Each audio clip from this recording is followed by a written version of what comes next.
France 24, LCP, Public Sénat présente.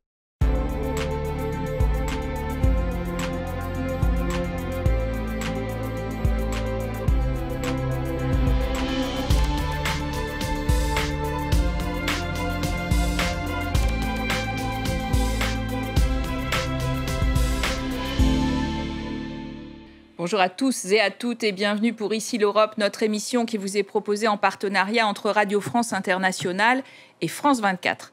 Cette semaine, l'Europe se retrouve encore une fois dans une position difficile d'attente vis-à-vis d'une administration américaine qui doit trancher sur plusieurs dossiers. L'escalade entre Israël et l'Iran, la guerre en Ukraine, les droits de douane. Pour en parler, nous avons le plaisir de recevoir un diplomate qui a été en poste à Washington, à Moscou, en Allemagne, auprès de l'UE, et puis même ex-conseiller diplomatique d'Emmanuel Macron. Philippe Etienne, bonjour. Bonjour. Vous êtes aujourd'hui élevé à la dignité d'ailleurs d'ambassadeur de France. Alors, Israël a frappé l'Iran en espérant couler son programme nucléaire. Téhéran réplique, Washington approuve, s'en mêle. Pendant ce temps, l'Union européenne préconise une réponse diplomatique, une position qui contraste fermement finalement avec celle qu'elle a vis-à-vis de la Russie et de la guerre en Ukraine. Est-ce que c'est la bonne position, le bon positionnement de cette Union européenne pour vous ? Oui, je ne vois pas de contradiction avec la position que nous avons avec l'Ukraine et la Russie. Aussi avec l'Ukraine et la Russie, nous sommes pour une solution politique au conflit et contre l'invasion brutale de l'Ukraine par la Russie. Enfin, ceci étant, les deux conflits sont quand même assez différents. L'Iran est une menace. Le régime iranien est ce qu'il est. Il réprime sa population. Il arrête même des citoyens français, comme vous le savez. Et c'est une menace pour l'environnement régional, notamment pour Israël. C'est même au plan balistique une menace pour l'Europe. Donc les Européens ont toujours été très fermes, notamment la France. Et quand nous parlons de solutions politiques et diplomatiques aujourd'hui, c'est parce que nous pensons que une escalade, notamment par l'implication militaire de la grande puissance américaine, risque d'avoir des effets extrêmement négatifs pour toute la sécurité régionale et mondiale. Or, les Européens sont à l'origine du traitement diplomatique sans aucune, comme je le disais... À l'issue d'interminables négociations. Non, interminables, je ne sais pas. Ça a commencé en 2003. Ce qu'on appelle les E3, Allemagne, France, Royaume-Uni, ont été les pays qui ont pris l'initiative de négocier avec l'Iran. Ces bombardements d'Israël, d'après Israël, d'ailleurs, l'Allemagne, la France, le Royaume-Uni, l'Italie sont des soutiens sur cette question iranienne. Est-ce que ça n'est pas une façon d'acter que l'Union européenne a échoué à encadrer et contrôler ce programme nucléaire iranien ? C'est pas nous qui avons échoué, c'est l'Iran et aussi les États-Unis qui sont sortis de l'accord, qui ont été incapables de mener cette négociation. C'est d'abord les États-Unis, d'ailleurs, parce que l'accord de 2015, c'est les États-Unis du premier mandat de Donald Trump qui ne l'ont pas respecté, puisqu'ils ont décidé d'en sortir.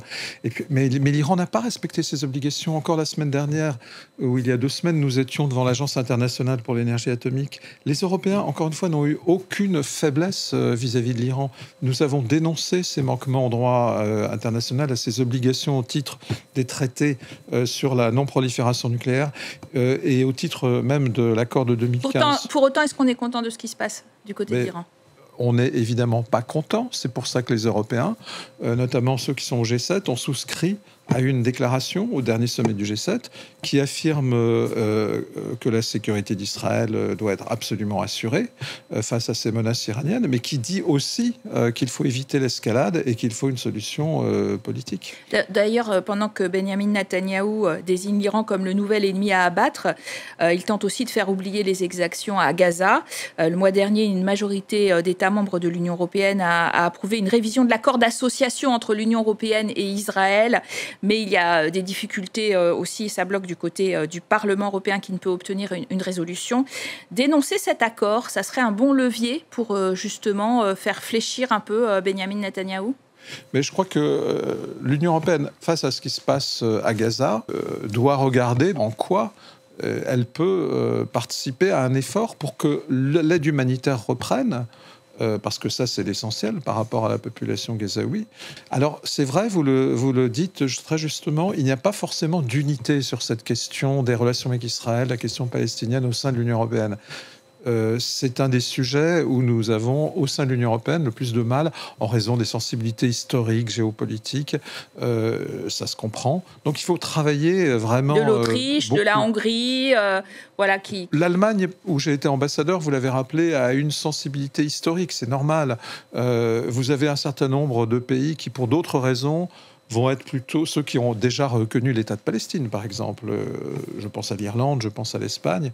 Donc, vous voyez, nous avons un kaléidoscope de position sur ce sujet et il faut vraiment travailler à trouver une ligne commune et surtout une action commune. Alors cette attaque sur l'Iran d'Israël, soutenue finalement par Donald Trump, fait aussi oublier un peu l'initiative française de relancer une solution à 2 États. La conférence sur ce thème a été reportée. La menace brandie d'une reconnaissance par la France et d'autres États qui seraient solidaires de la Palestine tombe un peu à l'eau. Est-ce que vous considérez que c'est un recul aussi ? Je pense que dans le contexte actuel, le fait de ne pas tenir à la date prévue cette conférence est parfaitement compréhensible. Ça ne veut pas dire que ça tombe à l'eau. Je pense que de toute façon, il faut travailler. Il faut d'abord préserver la possibilité de cette solution à 2 États.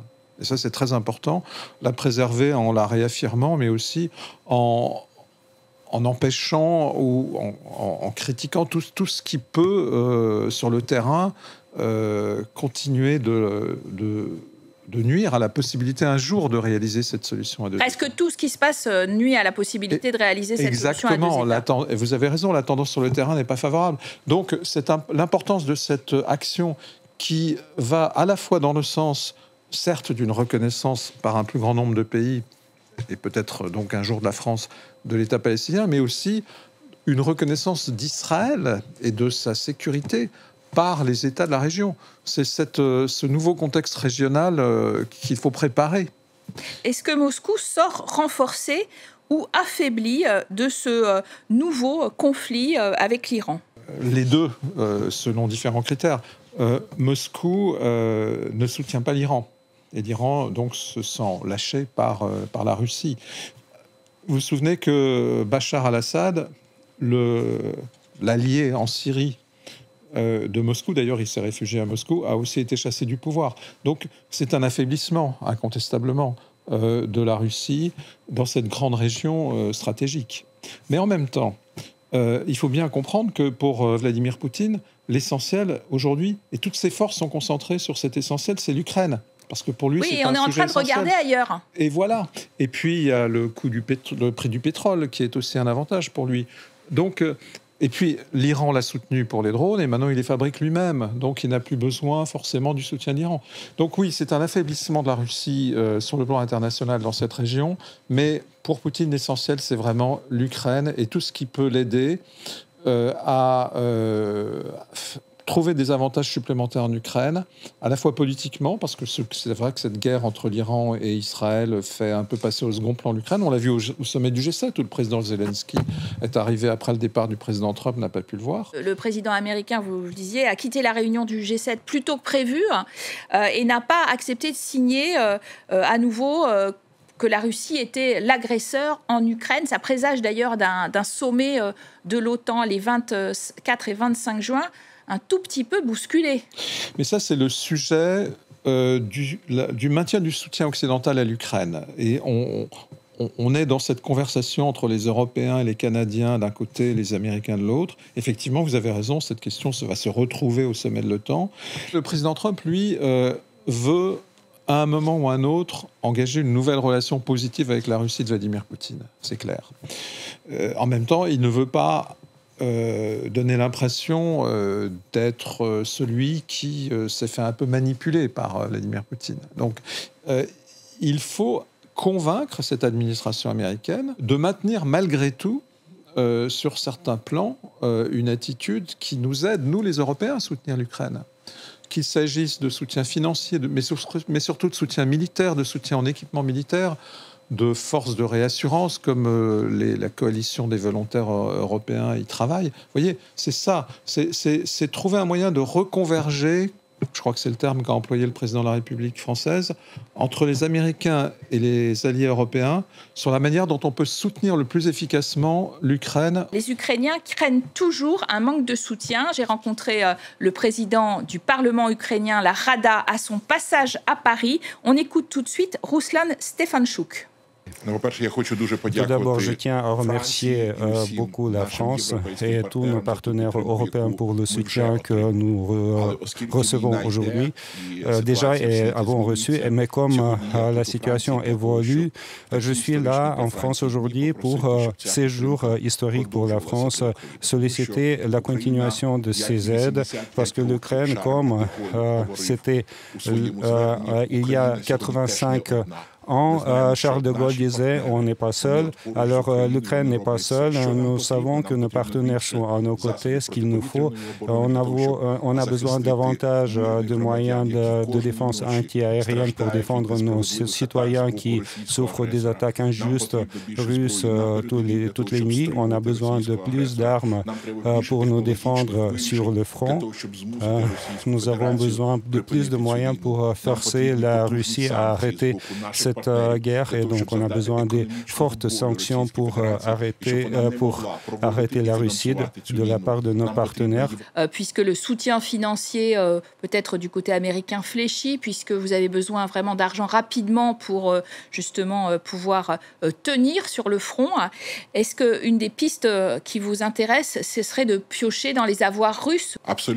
Oui, tout à fait.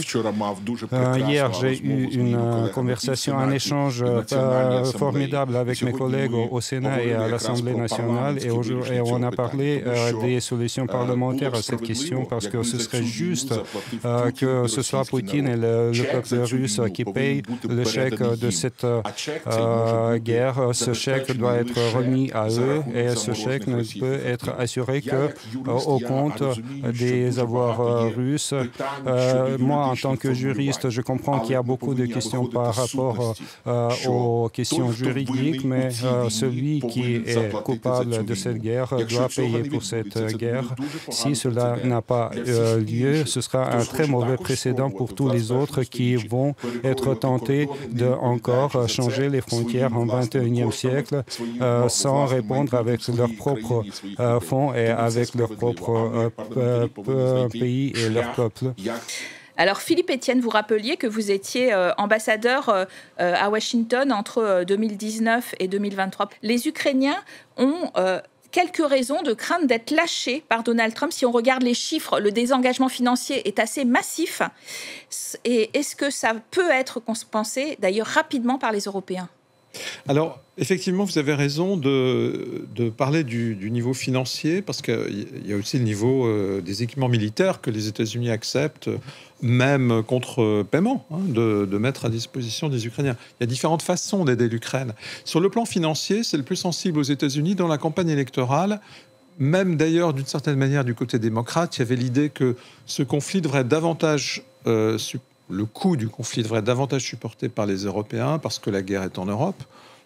Et donc, c'est il a été diminué par 3 chez les Américains, multiplié par 2 chez nous, quand même. Donc les Européens ont augmenté leur soutien. Ils peuvent, dans une certaine mesure, se substituer aux Américains. C'est ce qu'on a fait.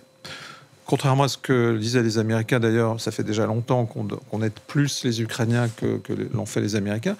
Mais on peut aussi demander aux Américains de continuer à soutenir l'Ukraine, notamment par la fourniture d'équipements militaires. Le 17 juin, la Commission européenne a présenté son 5e paquet de simplification spécifiquement consacré à la défense européenne, avec un régime d'autorisation accéléré pour les projets de défense Readiness 2030. C'est le nom de ces 800 milliards d'euros mis à disposition, qui sont potentiellement mis à disposition de la défense européenne, avec quand même un principe de préférence européenne qui commence à être ébauché.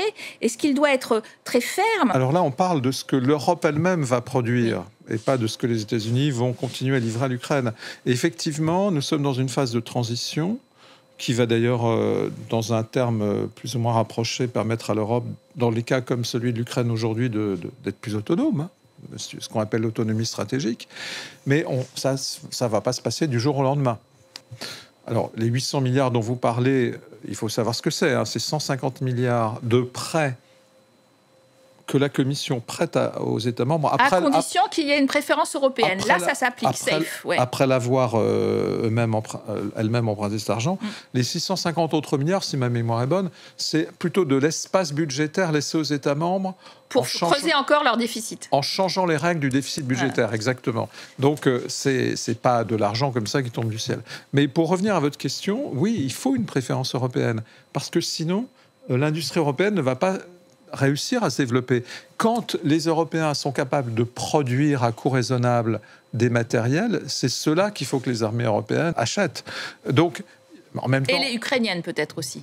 Et aussi fournissent à l'Ukraine, parce que vous avez raison, il y a un lien très étroit entre le soutien des Européens à l'Ukraine et la montée en puissance de la défense européenne. Finalement, le soutien militaire des Européens à l'Ukraine, c'est un peu le premier étage de cette fusée de la défense européenne qu'on construit. Et l'Ukraine elle-même a acquis une certaine expérience. Regardez les drones, par exemple. On a beaucoup en technique militaire à apprendre de l'Ukraine. Mais en même temps, tout ça, encore une fois, ne va pas se faire du jour au lendemain. Il y a des capacités militaires qui manquent aux armées européennes et qui sont produites par les Américains. Bruxelles, tout dernier sujet, est évidemment en conflit sur les droits de douane. En tout cas, on pensait avoir réussi peut-être à renouer le dialogue. Bruxelles avait proposé un tarif douanier unique de 10% qu'elle acceptait sur les exportations de l'UE vers les États-Unis, à condition que Donald Trump abandonne l'idée de surtaxe sur certains produits, en particulier l'industrie automobile, etc. Donald Trump trouve que les Européens ne proposent pas un accord juste pour le moment. La pause annoncée se termine le 9 juillet. L'Union européenne a fait visiblement des propositions. Si les États-Unis ne veulent pas négocier sur des bases raisonnables, où chacun s'y retrouve, à ce moment-là, l'Union européenne, comme elle l'a annoncé, sera effectivement obligée de prendre des contre-mesures. Est-ce que ça va se passer dès le 9 juillet ? Comme cet accord est compliqué, il faut peut-être se donner du temps, mais après, c'est une responsabilité de ceux qui ont commencé ce conflit commercial, c'est-à-dire à Washington. Merci à vous, Philippe Etienne, d'avoir été notre invité, ambassadeur de France aujourd'hui. Nous continuons tout de suite avec le débat, avec nos partenaires de la chaîne parlementaire. Débat au Parlement européen de Strasbourg, consacré à l'Alliance Atlantique, l'OTAN et les Européens. Une histoire de plus en plus complexe. Et tout de suite.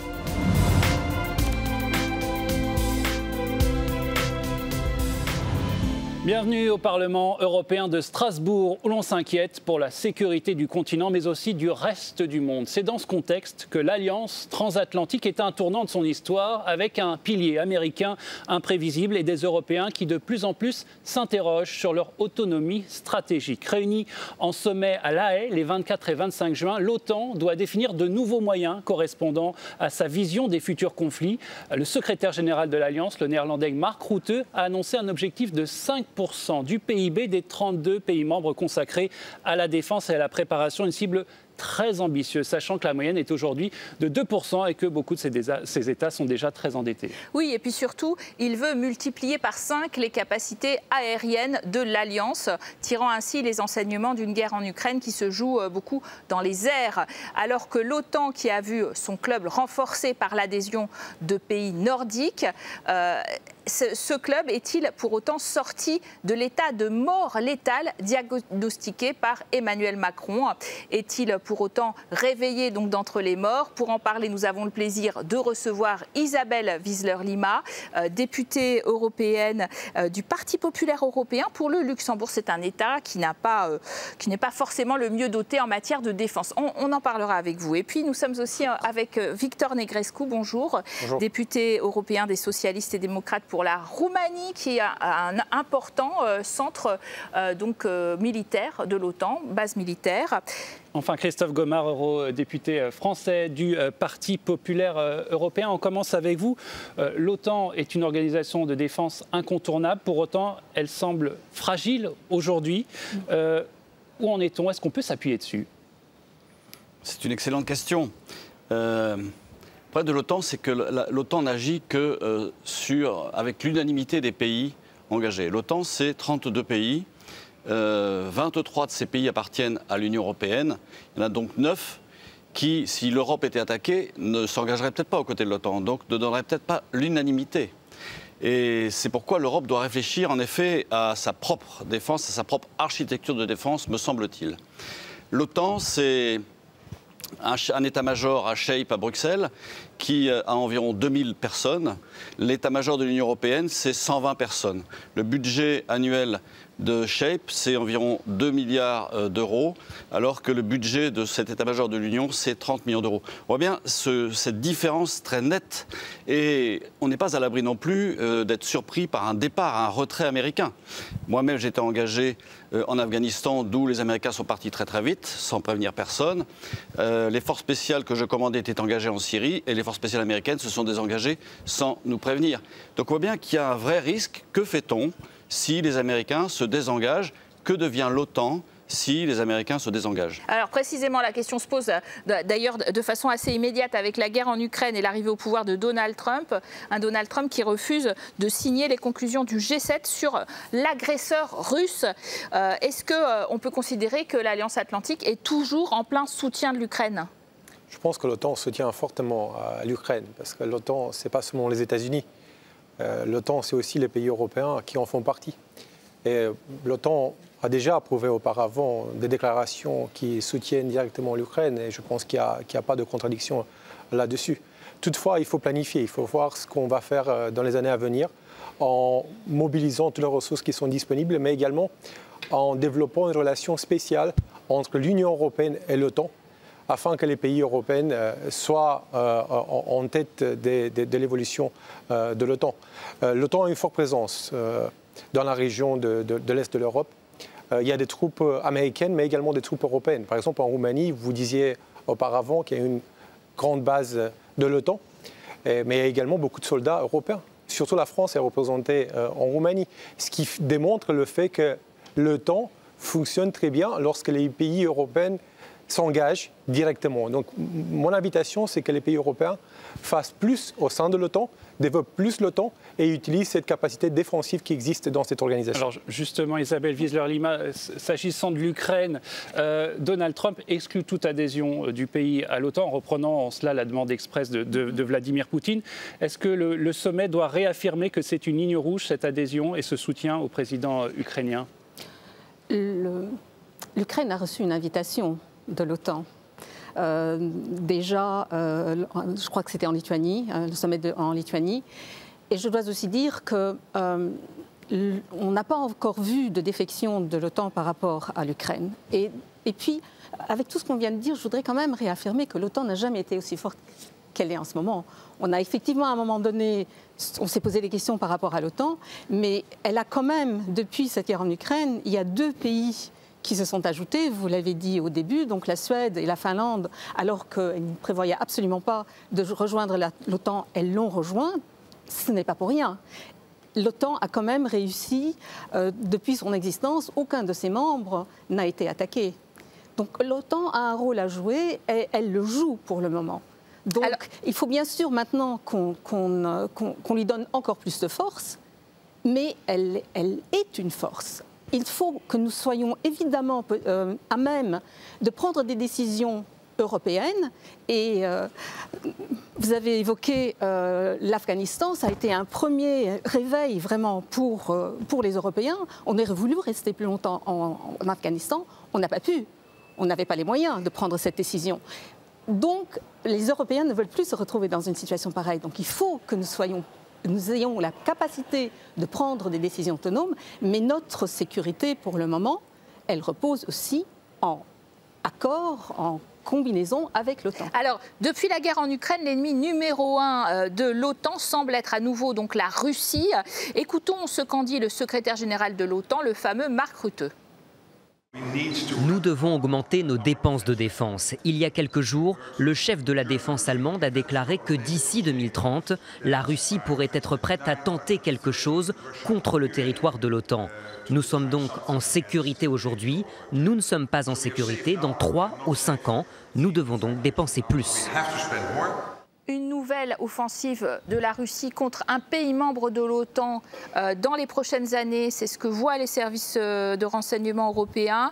Est-ce qu'on est prêt stratégiquement, psychologiquement à être solidaire? J'ai dirigé un service de renseignement français. Je ne sais pas comment on voit une attaque dans 3 ou 5 ans, sincèrement. Donc qu'on planifie, que ce soit un scénario étudié, ça oui. Dire que la Russie attaquera dans 5 ans, 3 ou 5 ans, ça n'est pas vrai. La Russie est incapable d'envahir toute l'Ukraine après 3 ans de guerre. Donc pourquoi d'un seul coup attaquerait-elle un autre pays de l'OTAN, sachant que dans ce cas-là, l'article 5 jouerait et que l'OTAN s'engagerait pour défendre les limites, tester les limites de l'article 5. Oui, c'est possible. D'ailleurs, il y a l'article 42.7. Donc oui, en termes de défense, on a l'OTAN. Mais je pense que les Européens doivent réfléchir à une deuxième ligne de défense. Cette deuxième ligne de défense, elle doit être autonome. Et je rejoins tout à fait ce que disait Isabelle Wieseler-Lima. C'est-à-dire qu'on doit être prêt, entre Européens, à être capable de se défendre nous-mêmes, par nous-mêmes, avec un retrait d'autres de l'OTAN qui ne voudraient pas s'engager au profit de l'Europe, au profit d'un pays attaqué. Et ça, on doit y réfléchir. Y compris les Américains, qui sont quand même les premiers, finalement, donateurs. Oui, et d'ailleurs, SHAPE, qui est commandé par un général américain, pourquoi est-ce que c'est commandé par un général américain? Pourquoi les Européens admettent d'être toujours défendus par 350 millions d'habitants alors que nous sommes 450 millions d'Européens? Pourquoi est-ce que ça n'est pas un général? Alors vous allez me dire, vous dites ça parce que vous êtes général. Je ne dis pas ça parce que je suis général. Je dis ça parce que j'ai conscience de ce que nous sommes capables de faire entre pays européens. J'ai conscience de ce que sont les armées européennes et ce que sont capables de faire les soldats européens. Victor Negrescu, ce rôle de l'OTAN, il fait débat dans l'Europe. Dans votre pays, pendant la campagne pour l'élection présidentielle finalement remportée par un pro-européen, il y a eu des questions sur l'attitude vis-à-vis de l'OTAN, vis-à-vis de la Russie. Les opinions publiques pourraient aussi, c'est un risque, se désolidariser de cette alliance. À mon avis, il y a un fort soutien pour l'OTAN en Roumanie et dans les pays de l'Est, parce qu'on comprend très bien pourquoi on a besoin de l'OTAN. La Russie nous teste tous les jours déjà. On le voit par exemple dans la mer Noire, on voit un peu les avions qui passent très près de l'espace aérien de l'OTAN et de notre propre pays. Et je dois le dire directement, c'est les avions de l'OTAN qui volent et qui nous protègent par la suite. Lorsqu'il y a eu des drones qui sont passés à côté de la Roumanie ou sont tombés en Roumanie, c'est encore l'OTAN qui nous a fourni le soutien. Donc on a besoin de cette organisation-là et on a besoin du support technique, logistique, humain que les Américains nous offrent. On ne peut pas ignorer tout ça. Donc développer des choses au niveau européen, c'est bien, mais on ne peut toutefois pas ignorer l'importance que les États-Unis en ont. Et récemment, il y a eu un sondage d'opinion en Roumanie où les Roumains disent qu'ils soutiennent plus d'allocations financières pour la défense. 2 tiers des Roumains veulent qu'on fasse plus à ce niveau-là. Et il faut dire très clairement que les technologies américaines, pour l'instant, sont un peu meilleures et on a encore besoin d'elles parce qu'elles sont au centre de la technique militaire de l'OTAN. Alors précisément, faire mieux, faire plus, c'est l'objectif militaire qui se dessine pour l'AE, pour les pays de l'Alliance, 5% de dépenses du PIB pour la défense et pour le soutien donc matériel à ce secteur. La marche est haute, le calendrier reste à définir, mais quand on regarde la carte des dépenses actuelles dans l'Union européenne, on voit que la moyenne, elle est plutôt autour de 2%. Votre pays, le Luxembourg, Madame Wieseler-Lima, 1,3%. 1 millier de militaires seulement. J'ai envie de dire, on comprend que vous êtes un riche duché, mais avec peu d'appétence pour les choses militaires. Est-ce que vous allez faire plus d'efforts? Est-ce que vous êtes d'accord pour les faire? Le Luxembourg est dans une situation un peu particulière par rapport à son revenu national brut et mais je dois dire que le Luxembourg a décidé quand même cette année d'augmenter justement à 2% de son revenu national brut, ses dépenses de défense, en fait, il y avait 781 millions de prévus et on a augmenté pour cette année à 1,2 milliard. Donc vous voyez que faire plus et faire mieux, le Luxembourg est vraiment entré sur ce chemin. Il faut bien sûr voir comment on va continuer, mais là, pour le moment, le Luxembourg a vraiment, je me permets de dire, joué le jeu. Il a vraiment augmenté par rapport à ce qui était prévu. Mais si je peux quand même revenir sur les 5% dont parle donc Mark Rutte, c'est quand même 3,5% qu'il prévoit pour les dépenses militaires concrètes, pour les armes, et il prévoit quand même le 1,5%. Lui, sa proposition, c'est que ce soit pour le dual use, donc le double usage, pour les infrastructures, pour tout ce qui est lié au militaire, mais qui n'est pas directement militaire. Et je crois que ça, c'est quand même très important de savoir que cette partie-là, il la propose pour les infrastructures. Maintenant, où est-ce qu'ils vont trouver un accord, on verra. Et sur quel calendrier? Aussi là, je dois dire qu'il y a quand même un gros succès par rapport à l'OTAN. Ils ont quand même réussi dans les réunions préliminaires à se mettre d'accord de ce qui est nécessaire, de ce dont on a besoin, et pour protéger nos frontières et pour être deterrence, pour avoir une vraie force de dissuasion. Donc on a quand même des choses qui sont faites et qui sont intéressantes et importantes. Mais ce qui est nécessaire et très élevé, Christophe Gomart, cet objectif des 5% pour des pays comme la France, par exemple, qui ont déjà un fort endettement, est-ce que c'est possible? Et qu'est-ce qu'on fait? On achète quoi? On achète européen ou on continue d'acheter américain? Première remarque, je suis toujours un peu surpris que Mark Rutte reprend en fait la demande de Donald Trump, et je suis toujours surpris que les Européens se laissent imposer par les Américains un pourcentage. Je pense que les Européens sont capables par eux-mêmes de dire ben voilà ce qu'il faut mettre pour notre propre défense. Maintenant, si on regarde les 5%, en effet, peu de pays dépensent plus de 2% aujourd'hui. Ceux qui font le plus, c'est la Pologne qui dépense 4,5% de notre PIB, mais en volume financier, ça fait moins que la France. Ça fait 40 milliards ou 43 milliards d'euros, alors que la France dépense entre 50 et 60 milliards, ça dépend si on compte les pensions des militaires ou pas. Donc oui, il est nécessaire de plus s'armer, mais surtout que les Européens achètent européens. Il faut arrêter de penser que les Américains vont venir nous défendre demain parce qu'on achète américain. Être trop dépendant, qu'on soit dépendant d'un pays, dépendance, je ne suis pas pour être dépendant. Alliance ne veut pas dire dépendance. Il est impératif que l'argent européen serve à acheter européen. Nous avons les mêmes industries que les Américains. La capacité de production est la même. Il suffit de commandes publiques et vous allez voir que les financiers seront là pour financer et pour produire. En attendant, Victor Negrescu, l'OTAN a quand même été la filière d'achat de l'armement américain, et ça reste largement le cas, en particulier dans l'Europe ex-soviétique. À titre d'exemple, l'Allemagne continue d'acheter des avions de chasse américains parce que les États-Unis les y obligent pour embarquer des têtes nucléaires américaines. Dans ces conditions, est-ce que vous évoluez? On peut considérer que cette thèse de l'Europe, elle évolue vers cette idée véritablement d'achat européen et non plus de toujours préférer américain. Il faut un mixte. D'une part, il y a des technologies militaires où les États-Unis sont beaucoup devant nous.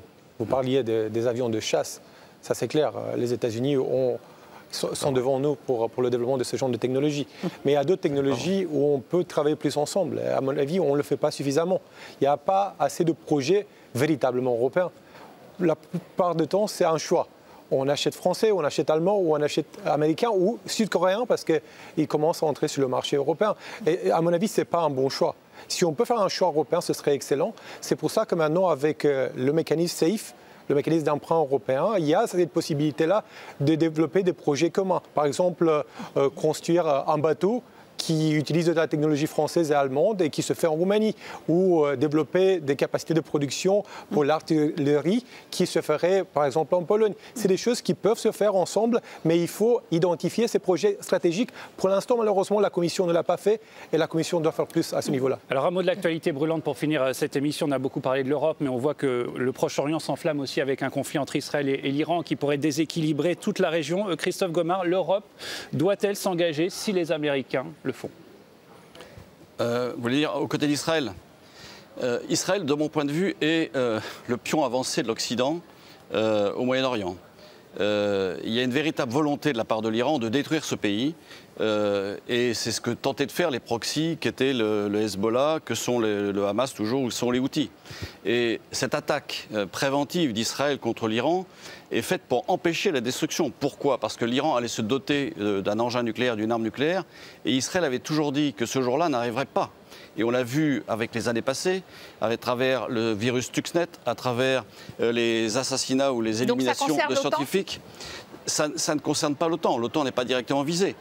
Si les Américains s'engagent, c'est qu'ils ont une vision américaine. Je ne pense pas qu'ils demandent à l'OTAN de s'engager.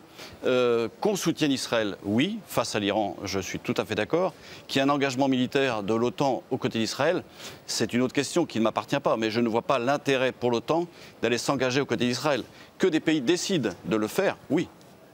Merci à tous les trois d'avoir très bien illustré toutes ces interrogations autour de l'Alliance Atlantique qui sont bien réelles. Merci Caroline, merci à tous et bonne suite de programme sur nos chaînes.